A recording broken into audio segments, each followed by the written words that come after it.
ഈ ആഫ്രിക്കൻ മല്ലിയിലയിൽ എന്തെല്ലാം അടങ്ങിയിട്ടുണ്ടെന്ന് നിങ്ങൾക്ക് അറിയാം.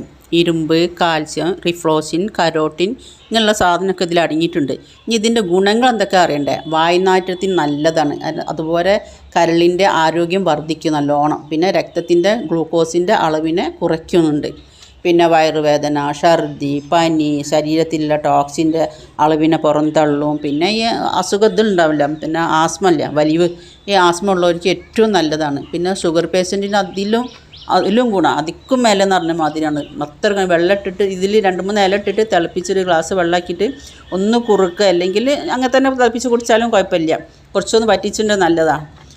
അതുപോലെ തന്നെ പിന്നെ നമ്മൾ ഈ കറിയിൽ സാമ്പാറിലിടാനോ അതുപോലെ ഡാൽ ഫ്രൈയിലൊക്കെ ഇങ്ങനെ കുറേ അരിഞ്ഞിട്ടിട്ടൊക്കെ ഡാൽ ഫ്രൈ നിങ്ങൾ തിന്നോക്കണ്ടി, അടിപൊളി ടേസ്റ്റാണ്. എന്തിനാണ് പുറത്തത്തെ മല്ലിയില വാങ്ങാൻ നിൽക്കുന്നത്? ഒരു കഷ്ണം കുഴിച്ചിട്ടുണ്ടെങ്കിൽ പടർന്ന് പന്തലിക്കും. എല്ലാവരും വീട്ടിലിത് നട്ടുപിടിപ്പിക്കണം നിർബന്ധമായിട്ടും. വിഷാംശമുള്ളത് ഞങ്ങൾ വാങ്ങല്ലേ, ഇത് നട്ടുപിടിപ്പിക്കും. എൻ്റെ വീട്ടിൽ ഇഷ്ടം പോലെ ഉണ്ട്. ഇതിൻ്റെ ഭർത്താവിൻ്റെ പെങ്ങളടുത്തുള്ള മല്ലിയിലാണ്. എൻ്റെ വീട്ടിൽ ഇത്ര അധികമൊന്നും ഇല്ല കേട്ടോ. എല്ലാവരും ശ്രദ്ധിക്കുക.